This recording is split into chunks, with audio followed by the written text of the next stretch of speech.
everybody. We are back. If you are willing, go ahead and turn on your video if you're with us so we can see you and we can be an audience together if possible. I'm going to introduce Kellie and Nichole are going to bounce back and forth. If you have questions, you can feel either to just speak them out or type them in the chat, whatever you want to do, whatever you're more comfortable with is fine. We'll be watching both. But we're going to let Kellie and Nichole take it and let Myesha and Neil introduce themselves a little bit again too. Hello, so I'm Nichole again. I'm the NNPN producer in residence here at Horizon, and I'd like to officially introduce you to Kellie Vinal, who I mentioned earlier, and who we would love to hear about the other event that you were hosting, Kellie. Oh, well, I was just kind of hanging out with that other event, but I am a part of Story Collider. We do true personal stories about science, getting scientists to talk about their feelings, getting normal humans to talk about science. So we just had a show tonight about brains, and it was really fun. That sounds awesome. Yeah. Mm-hmm. We'll have to do a talk back about that sometime. Yeah, we should. Anytime, let me know. All right, and we want to welcome back our special guests, Dr. Myesha and Neil Green, who are scientists and married and have lots of wonderful thoughts about our show. So if you all want to come on stage and reintroduce yourselves and maybe share a little bit about yourselves, about each other, because you do such a wonderful job introducing each other and the wonderful qualities that that you love about each other. And if you can, just tell us why you went into your fields, what led to that. The characters in the show tell us a little bit. They tell us their backstories, and we want to hear yours. Well, this is Neil. I met him in college. He was going to school for particle physics. And after all of these classes in electromagnetism, and I think he just kind of got distracted by this internet thing. And so I bought him a book on HTML for dummies. And he decided, hey, maybe I'll look into this. And so 20 years later, I think he's written every aspect of software design, platform architecture, all of those things. And I think all through my graduate school career, we used to have competitions of who had the most acronyms in their field and who had the most complicated vocabulary to describe the simplest thing. So we've been through a lot together, but we survived. So. Oh, so the way we're introduced makes it seem like I have a PhD, which I do not. This is Dr. Myesha Green, an undergraduate in molecular biology. Then she got her PhD in immunology from Emory, and then decided she wanted to go into education. So she got all the degrees, master's in education, and she specialized in Montessori. She's a Montessori consultant. She runs a Montessori school in Decatur. And in her free time, she's on several boards, what have you. So basically, long story short, is one of the things she has to deal with is people are like, hey, you're a PhD, why aren't you in a laboratory basically pipetting all day? And in my opinion, she decided she actually wanted to do something more meaningful and impactful. And as of this point, I think she's taught 200, 300 kids all the way from 3 to 6. Now she's running the school. So yeah, so I'm proud of her. So there it is. I will say that it was very interesting watching the show because I do have a degree in immunology, and there's no way they would be letting me even consider knockout mice in my first year of graduate school. So let's just go ahead and start there. I was like, wow. Yeah. The scientist said that last week too. Yeah. For somebody to let me borrow their mice, like that would never have happened. Ding, ding. Yeah. I freaked out about that. That made me want to throw my computer out the window. I was like, no. Oh man. Have you done much mouse work? I did towards the end, but we had to do a lot of work with cell lines, right? So yeah, we were looking at epigenetic regulation of particular molecules, and we had to do a lot of chromatin isolation. So we're talking 2-liter bottles of rotator bottles times 75 every single week to get enough cell lines oh boy. to get the preliminary result. in order to get approval to do mouse studies. And that took multiple years. So for her to do it in her first semester, I was like, that's never happening. But And casually asked to borrow someone's mice. So like, come on. Wow. Yeah, we're learning a lot over here. That's funny. I love- Yeah. Yeah. Go ahead. What did you think? You mentioned about the TSP, about that you were interested to see how TSP was going to be talked about. Yeah, it went exactly the way I thought it would. That's exactly how I thought that would go. I did not realize that was going to be immediately post-sex. I did not see how that was going to play out, but that's how it would go. There's actually, I've never really encountered anybody like that who didn't need medication. So that dude needed something because he was way too excited. That's something we both said, is that in real life, you're not that excited for that long. Does that make sense? Because you get burned out eventually. Eventually, it's just work, But there is, I will say, we have a whiteboard in our kitchen. Like, that's our time to sit down and discuss our ideas. And so if there's something we're super excited about, I mean, he won't say it now, but a few minutes ago, he was saying, I could see doing bioinformatics if I were to just go back and do it all over again. So there's still excitement. He tries to downplay it, but sometimes he'll come up with a really great idea, and then he'll describe how he's going to do it, what patterns he's going to use. And I just nod and smile. I'm like, yeah, sure. And if I need to flip, I'll say, oh, let's look at this pattern of gene expression. So those types of things really happen, but probably not directly after we. Yeah, no. But I will say our most severe, this most severe marital arguments, the ones that are really knock down, drag out, the stuff that, will get you in a collision course of divorce, we take it to the whiteboard and we work it out. And that's the God's truth. I love that. What is it that you are saying? And then we just dive. Wow. That's what you're saying? Yes. Oh, well, then I'm in the wrong, aren't I? Do you write it down? Do you actually write it down on the whiteboard? Yeah, we straight up. And That's her amazing. handwriting's better than mine. So if it has a lot of text, I'll say, you go write this because you won't understand it if I write it. So it's a lot of angry collaboration, but it works. I love that so much, because you're really getting to kind of find that common language and really work out all the logic. I'm all about it. I really like that. As a newly engaged person, I'm taking notes. The thing about this, right? And Myesha and I we've been in a relationship longer than most people our age. And logic and reason will get you out of the most difficult marital fights, right? It's it'll lead a pathway out of the emotion, and that we're gonna choke each other or shoot each other. What exactly is the core problem? And let's build up from the core problem until we find out what the source is. Oh, I'm an ass. That's what the source is. Got it. And then that's pretty much how it goes. It's nice to get logic and reason when emotion can cloud your judgment. So the scientific backgrounds in us have kept us together when the emotional sides of us may have led us astray. Yeah. That sounds so healthy, though, being really aware of how you are, how you're coming off, how making each other feel. Yeah, that's more healthy than most people I know, I feel like. It's been a long. Yeah, it's been a while. I don't know if you're into the Myers-Briggs things. Are you the same Myers-Briggs type? Are you both logic-centered people in that world? I'm an INFJ, I'm an INFJ in my personal life. I'm an INFP when I'm working with people. But I am not the classic archetype of the computer scientist, probably because I'm not a computer scientist. I'm a physicist who's gone in the direction of computer science because that's where the money is. There's no real money in physics. Right. You know how much a Nobel Prize is? It's not a lot of money. It's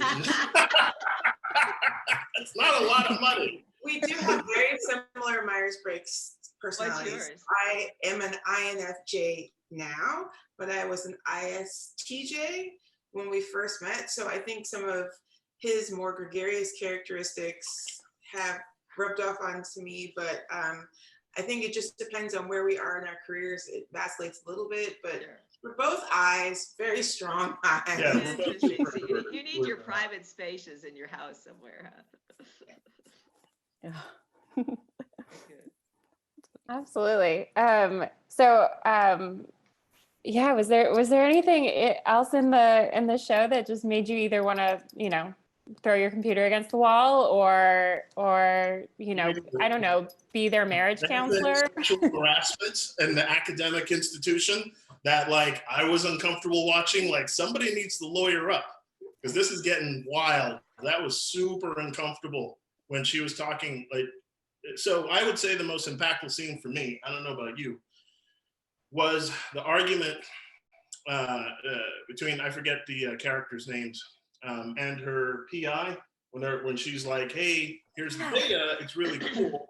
And the PI is just like, yeah, that data isn't really worth a damn. And that was a really tough thing to watch for me, and because they're both right, and that's the problem. And that's where we were just like, they're both right. He needs to open up to his mind into bioinformatics and get out of bench work, and she needs to realize that that's not how life works. Let's just run knockout mice just because I can. Yeah, and apparently knockout mice in their world, you can do that in a couple of months. No big deal. It's like, or there's one blue gel, and from there you go to knockout mice, and 3 weeks later you have the result, as opposed to the lots of trials and the 8 to 10 months later, and oops, you knocked out the wrong gene, or the mouse didn't survive, or all of the other nuances. But I did feel badly for her because that relationship with your advisor is so important. Yes. And you wouldn't have picked an advisor your first semester in graduate school anyway, but for them to already have those complications, like, yeah, she would have to transfer. That was a no-brainer. That wasn't going to work. So. And I would also say that it was a little creepy for me because the dude, when he's like, oh, I can solve it, 30 minutes. I'm like, no, you freaking can't. It's just a way to get into her pants. What are you talking about? No, you can't just. And even if he did, it comes across as he was trying to scrub away anomalous data points. So it's like, that's super creepy because not only are you trying to get to bad science, but you're also trying to get into her pants. And it's like, Yeah. oh. So the Double whole gross. thing, that opening is super creepy. Yeah. How did you feel about, I guess I'll get both of your takes. For me, science is just so elusive by nature. And in my experience, like every hypothesis I've ever had has been completely wrong. And it's like when I make a mistake that I actually get a result that, leads to my dissertation working. I'm curious how that resonated with you guys thinking about like with yeast 2 hybrid screening, like the output is more so qualitative and like phenotypic, and to turn that into data. I'm just kind of curious your take on like the whole premise of turning that data and the algorithms and like the plausibility, I guess. Remember when I was in graduate school, chromatin remodeling and epigenetics was just getting started, and everybody wanted to run a DNA microarray, like put as much DNA on as many different chips as possible. And it was a fishing expedition, right? It wasn't actually a way for you to have a hypothesis and work towards it. It was just like, let's just roll the dice, see what happens, and then we can start backing our way from there. And I think that was super common, I guess, back then. But it's not, it's like more of a lucky guess. And most of us can't get through graduate school on a lucky guess. Some people can find that one gene that fits into their paradigm and they still have some form of support or a grant that will support that. But most of us have to stick with what our PI is working on. Yep. And most of them are not ready to roll the dice. So things may have changed, but that was my experience. Yeah. And what did your research focus on? Mine? Yeah. So we looked at the regulation of MHC class 2 molecules, or the molecules that help your cells determine if something is self or non-self and help with activating your specific immune response. So you have your innate immune response, which is just basically a non-specific response. Anything, if you have a cold, then we launch a cell response. But when you want to look at specific, is it this particular virus? Is it this particular bacteria? How we can activate a specific response. We'll take that big picture and then find the most minute detail of how certain genes are being expressed or not in different situations in B cell development. but even more specific than that, not at the DNA level, but the gene expression and things that are happening outside of that are inherited changes, it was a little bit far removed and very, very nuanced and specific. It was super interesting to me at the time, but if you were like to get a 20,000 foot view, it was very interesting for the scientific exploration aspects of it. I loved it. But now that I'm looking back, I was like, oh, wow, I didn't really move the ball forward as far as I thought I did at the end when I was like, yes, look what I found. This one molecule is being remodeled based on my hypothesis. I'm so excited. Yeah. It's still really exciting. So Everyone's gotta do fascinating their to think part. of just how many levels there are and layers that, like, you know, the average person wouldn't think of. So I think that's kind of the beautiful thing about science, just like you put everything into it, and you have to be so resilient and patient and just do the same bazillion things over and over and over again. And that's, you know, that's a beautiful thing. Oh man, I just lost my train of thought. But yeah, thinking about like contribution, it's just, I think it's beautiful that so many people are working so hard.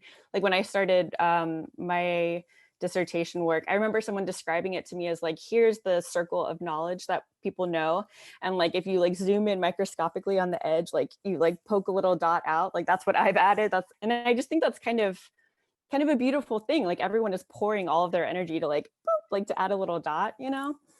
I don't know. I mean, but it is also exhausting. I think what's difficult for me is I would run an experiment. It would take me weeks or months. And with coding, like he'll try something different that didn't work. And like he can rapidly iterate through problems so much more quickly through code, where for us, it's like we have to wait for things to grow. We have to wait to extract things. There's those rate limiting steps. And he can say, nope, that didn't work. Nope, that didn't work. Okay, great, it works. It's like, wait a minute, that's not fair. No fair. Yeah. Well, in our case too, it depends on like which brand of reagent you used or which batch. Like there's so many different ways. Yeah. You were allowed to use, like, we had to make everything from scratch. Our boss did not believe in using commercial anything unless one of those. Figure, if it feels like your final figure, but like everything from pouring your own gels to making your own tack, you're making your own cyber green for real-time PCR. Like, wow. Insane. Like it's like, oh, it's tack making day. Great. We're gonna be doing this for 3 days. Fantastic. Wow. Well, I got this love fest on graduate school. Like, did we have the same experience? And you're like, what? This is some enthusiasm. I don't remember this enthusiasm. I remember graduate school being a grind after that first semester. I'm removed. Yeah, no right? kidding. So I can go back and remember the wonderful parts and not the 72 hours in a cold room. So if I may pump the brakes on the love fest for how great science is, here's my story. If anybody's interested, here it goes. I did research in particle accelerators all through undergrad because my mentor made me. And people kept telling me the same thing. Neil, there's no money in this, no money in this. And I said, it's okay, the science, man. It's important. You know, we're doing CERN. CERN's coming up in a second. I can go overseas. You know, we can do atom smashing. It's going to be great. And so finally, in my senior year, there was a professor I respected very, very much. And I had a problem. So I went to his office, Dr. Tang. And I was about to graduate, and so I say, hey, Dr. Tang, if you could do this all over again, very respected professor, would you choose this profession? And Dr. Tang took off his glasses. He's a guy from China, and he rubbed his eyes. I remember it like it was yesterday. And Tang says, no, I would not. He said, Neil, hold on, I'm going to finish. No. Because what he doesn't tell you is that his mentor is this amazing, brilliant physicist who has been using proton therapy to do cancer treatment, right? And she loves it and has benefited financially from it. Not that that was a side effect. And she was a self-taught physicist. So don't listen to him. I think if you have your passions and that you find the things that you're super interested in, that you can also make money while contributing positively to society, right? Yes. Science is good. Finish your story. Science has no drawbacks and it's great and there's no. Yes, that's what you're supposed to say. Is that why Elon Musk left physics to go be a billionaire? So what did you do? So what job did you get offered? What did you get offered that took you away? There was a startup in Atlanta that was doing financial aggregation, and the actual sequence of events was that we had the dinner that Myesha told me, hey, I'm going to Atlanta to a graduate school, which effectively means we're going to have to break up. And so I went back. I was super depressed because we'd been together for about 2 years at that point. And I've been playing around with this internet stuff and got back to my computer, and there was a job offer waiting for me. And so it was in Atlanta, and I said, it's fate, and I was gone. So that was. Oh, that's a great story. That's amazing. So that I whole love that. scene of I'm going to go with you wherever you're going totally happened. Totally happened. That really is actually what happened. Aww, You also mentioned I'm crying. You also mentioned early on. Nice, we had problems, but You also mentioned early on that you knew this guy when he was telling the story. You were saying, oh, I knew this guy. Who did you know that was like him early in the play? I'm not going to say his name. He's a No, very but type of guy. But so there's different. So it's more accurate to call me a software developer than it is to call me a computer scientist because of just the work I do. Right. He and I are both in financial technology, but at different levels. So I work on large scale platform systems. He works on highly accurate algorithms using category theory and stuff. So he and I think about things differently, especially when it comes to relationships, because he sees relationships through a lens of algorithms, or at least he did. And so the type of dialogue there, I essentially had to talk my friend down off the ledge and say, no, the cost and benefits of a relationship, a long-term healthy relationship, are not best modeled with game theory. That is not the way you should approach the problem. You should approach the problem primarily as one of emotion and completeness and fulfillment, not what is the right ratio of what you sacrifice for me and what I sacrifice for you. So that we've seen that happen, and the breakup was predictable. So we're like, oh my goodness, we know this guy. He broke up in the exact same way. He's better now. He's in a healthier relationship. Much better, yes. Still kind of nerds out on the algorithmic coding parts. May have a whiteboard nearby as well. But he's getting better. Yeah. You found a better balance, I guess. Yes, alcohol, high functioning alcoholic. Ooh. The part where the whiskey, we're not gonna talk about I'm just saying the part with the whiskey lubricating the conversation, totally accurate. Get a bunch of nerds together, you got to get that whiskey going to just keep the verbals going. Yeah, I would say personalities and just academia in general are all over the map. It's a different set of rules. I once watched my PI chase after a woman and explain to her why she should not be crying as he continued to chase her and continue to explain why she should not be upset. Oh my gosh. But just different set of rules. That's hard. There you go. Oh, cool. Oh boy. I had one other question about that the TSP. So is there parts of TSP that's unsolvable, or is that totally bogus? That is, so I don't study algorithms, therefore I can't answer with any certainty. But the short version is, as far as I understand it, yes, there's some things that are computationally impossible to solve because, and this is where the snobbishness of physicists versus computer scientists comes in. Computer scientists have a real bad habit of looking at the world through the lens of only the tools and techniques they already know. And physicists don't do that. We kind of don't. We say, what's the problem as we understand it?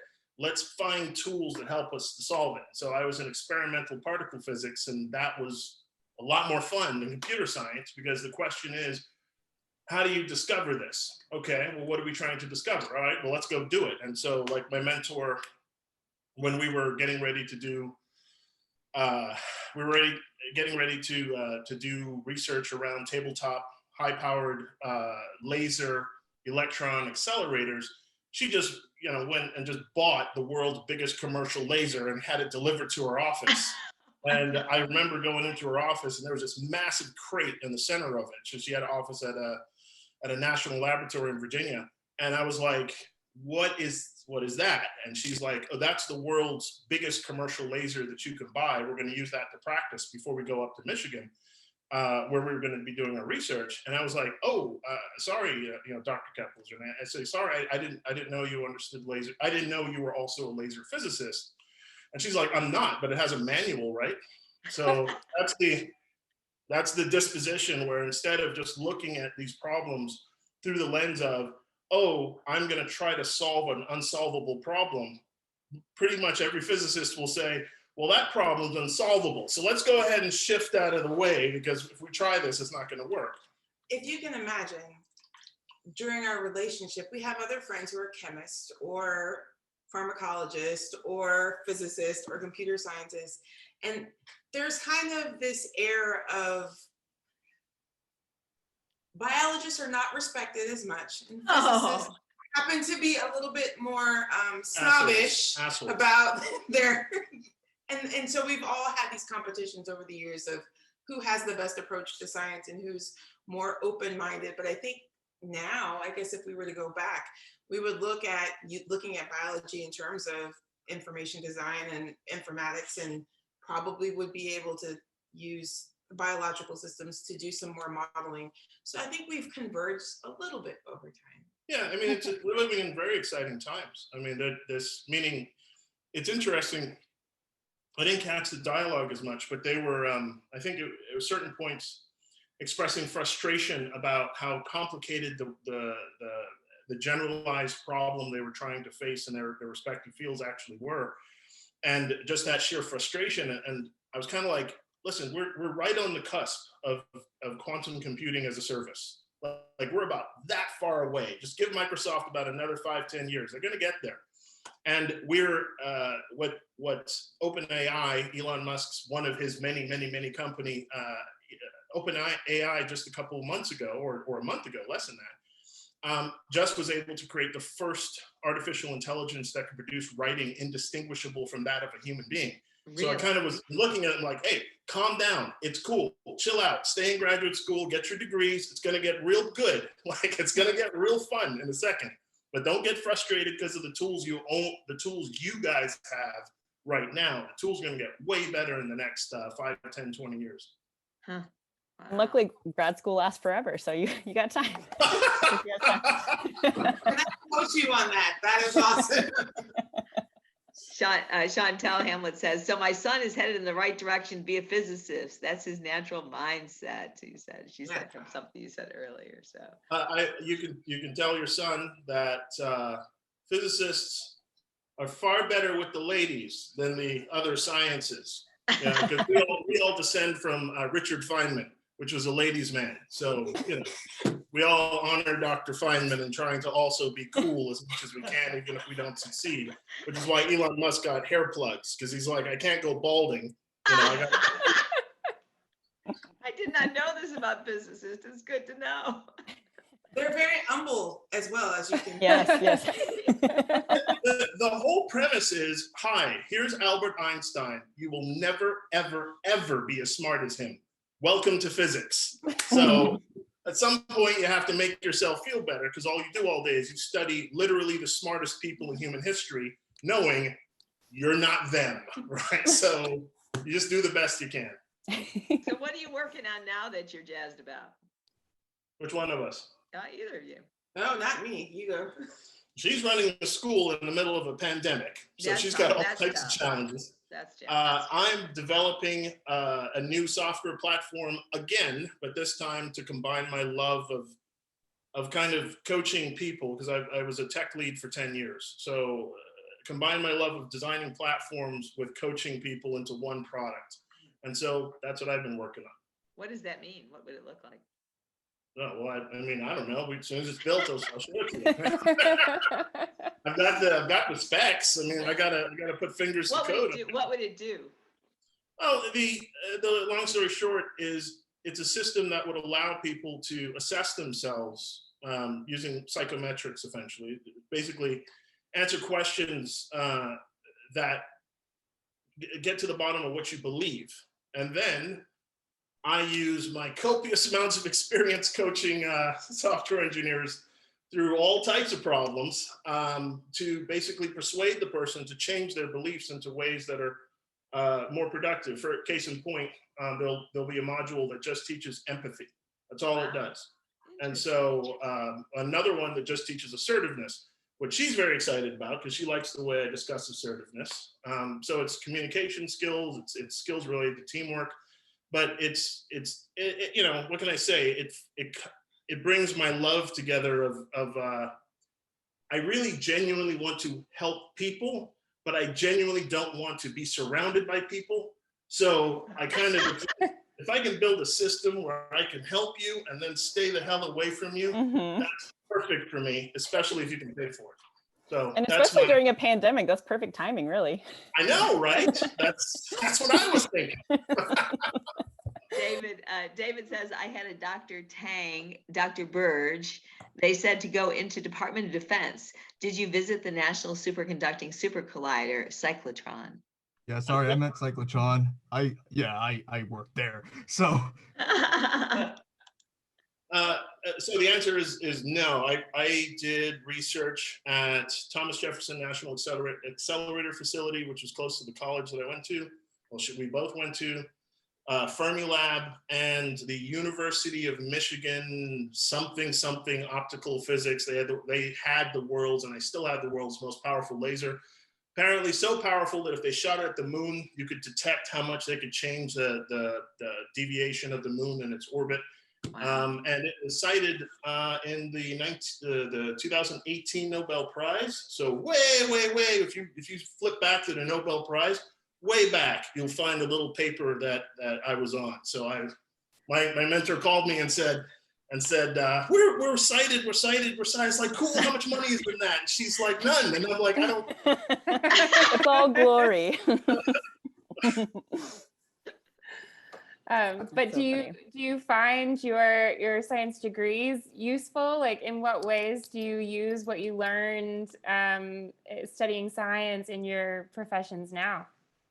Sadly, I am an educator, and the majority of the people that come to my school are all scientists. They work at the CDC, they work at Emory.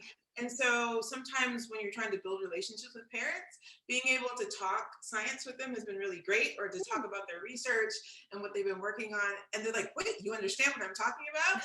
And so that has been fantastic for me. It's probably not like a material use of my degree, but it's been really great. Who would have thought immunology would be a way to build relationships with other people? Totally, yeah. Wonderful. Yeah, I think about that a lot, like how many skills are transferable from working in really any kind of science field. But I guess like when we're at the bench or in the lab, we're not thinking of it that way. But, you know, like you learn resilience, like there's so many different things that you learn that are very applicable and very helpful, you know, in your daily life. Learn how to argue thoughtfully. So you're able to think rapidly on your feet. If you can make it through qualifying exams, if you can defend your thesis, there is no situation in a boardroom, in a classroom setting, in a relationship, you can navigate that conversation in so many different ways. You can use the Socratic method. You are so used to rapidly iterating through questions, especially from really smart people who are used to being experts in your field. So you get to a place where people aren't experts, then you can logic your way out of pretty much anything. So yeah, absolutely agree. Since she's the one with the PhD, I'll kind of give a quick vignette of how she actually applies that PhD knowledge. So generally speaking, as she moves through the world, my wife is not trying to tell, you know, she's not saying, you know, call me Dr. Green, call me Dr. Green. I have a PhD, So she just tries to be Myesha. She just tries to be super chill all the time, right? Doesn't, you know, hey, what do you have? Like, ask, you know, what do you do for a living? I'm a teacher, super chill about everything. But occasionally, someone with a degree, with a medical degree or law degree or something like that, will decide to talk to my wife like she's a school teacher. At which point, she takes the shackles off and becomes the PhD and destroys them. And it is a wonderful, beautiful, amazing, glorious thing to behold. And I love those stories, and I got a bunch of them. Ooh, I love that. You got to save it for the right time. I think that's perfect. David's got another question. He says, did you find any connections between, not computationally, theoretical quantum mechanics to the play? Also, I was Fermilab data intern in the summer of 2015, loved the Ramsey Auditorium so much that I'm now a former physicist. Yeah. All right, well, let me read that. Jesus. Theoretical quantum mechanics in the play. All right, so Holmes Skillet, whatever his name was, the guy. So he gets to a point where he's obviously, he needs a medication and sleep, but he's like, I've been another 4 days. And then, I realized that, he was super excited it did work. And then later in play, it's like, turns out it doesn't work because the real world makes things tough or something like that. And really and I think you see this, right, is it's clear he had, and it was really the underlying flaw of the scientific approach they were both putting their faith in, is really overcommitted to the idea of certainty at all, right? Just it has to be right. No, it doesn't. It has to approach rightness, because at some point, if you approach rightness close enough, it's good enough, right? At some point, it's like, if you kind of are growing a third eye on a frog and one eyelash is out of place, it doesn't matter. You grew a new eye on the frog. It's okay. I would say that quantum physics generally gets you comfortable with the concept of uncertainty, of the concept of it's okay if we're just real close to the truth, because practically speaking, that might as well be the truth. And so if Holmes Skillet, whatever his name was, if he had that mindset, he would say, you know what, if this thing is working, instead of looking at it through the lens of what I already know, which was apparently his graduate research, what if I take a step back? And it's interesting because the female protagonist, whatever her name was, she actually starts to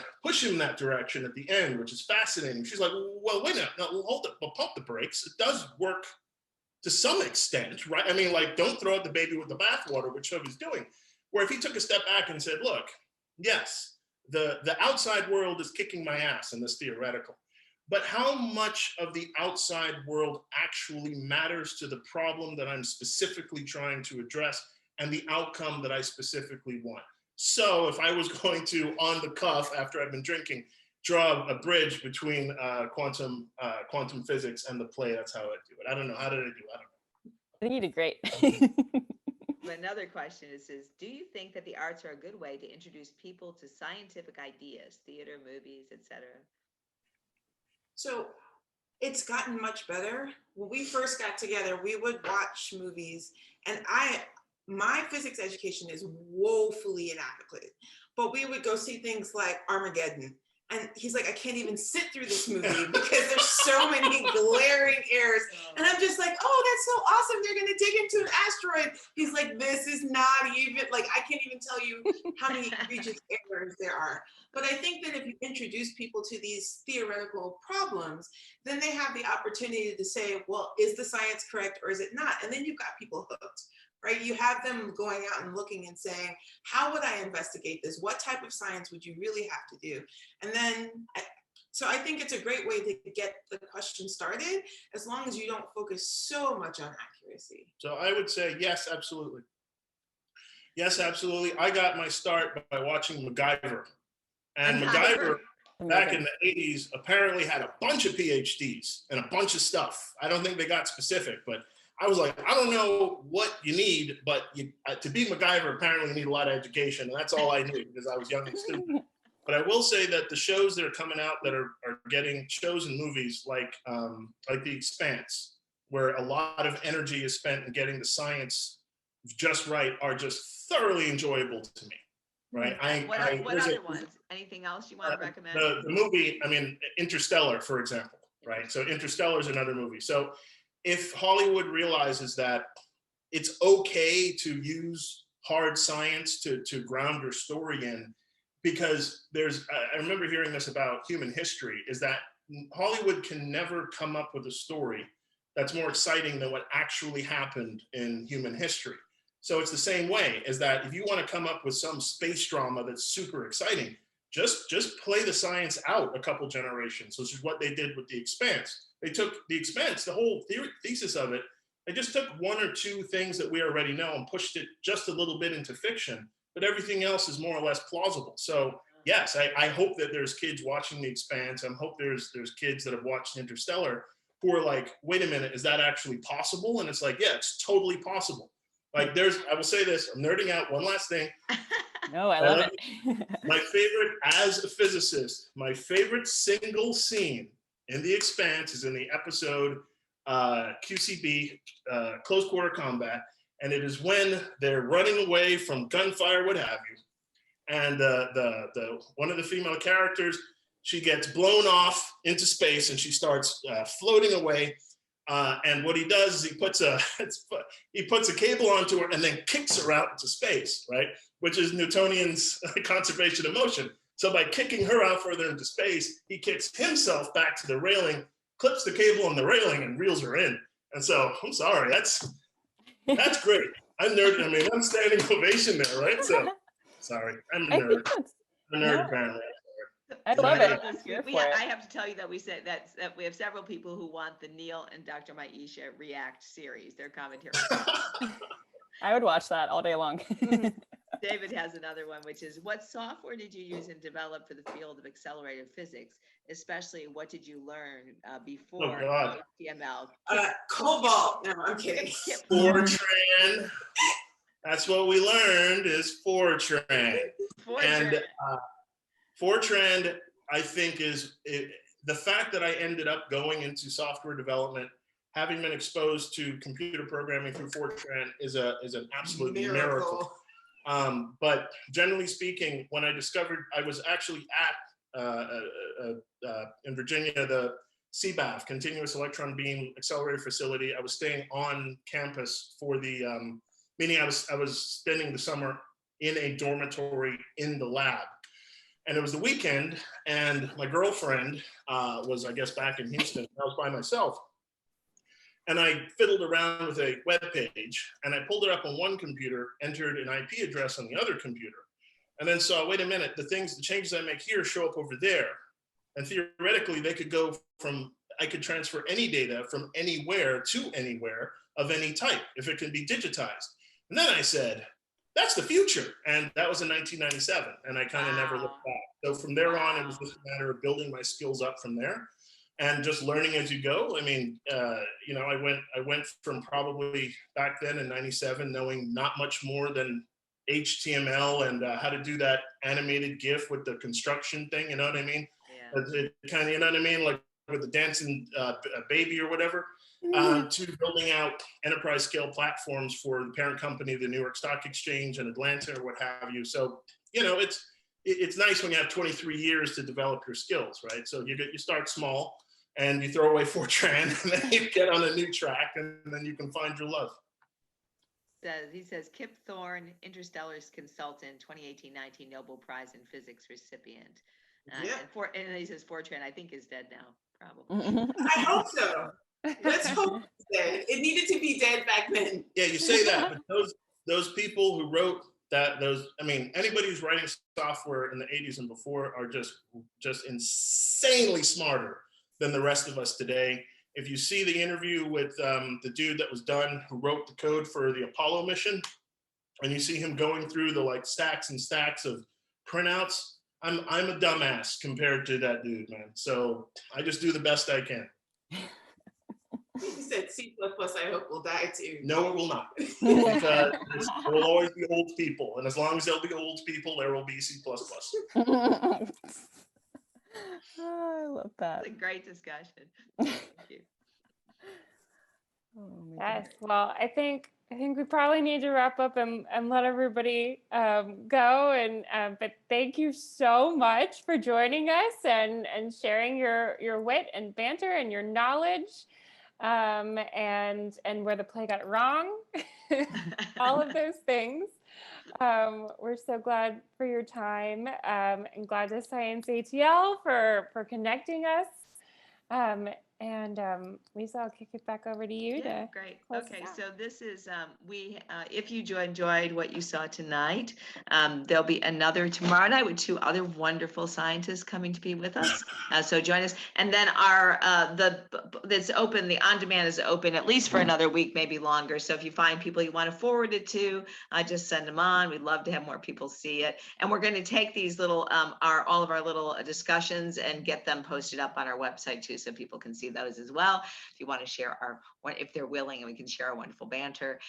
Coming up next for us, this is one kind of thing we do. Well, there are other kinds of crazy things. The next thing is our Halloween show that Nichole is directing, and we're calling it The Ghosts of Little 5 Points, a virtual Halloween mixer of the dead and undead. And it's a virtual Halloween party with ghosts showing up telling their stories. So it's going to be a lot of fun, totally different experience. I hope you'll come and join us for that, and look on for whatever. We're going to be here. Horizon is located in Little 5 Points area, but we will probably be mostly doing virtual until sometime in the spring, unless things change.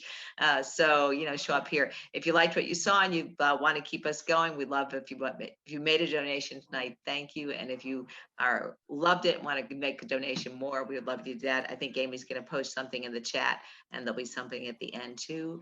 And I just am so grateful for everybody being with us, and for our wonderful guests. Let's give them a round of applause again. Myesha and Neil. All right. Y'all have a great weekend. Enjoy the beautiful fall weather. We're going to get a little music on the way out. Thank you.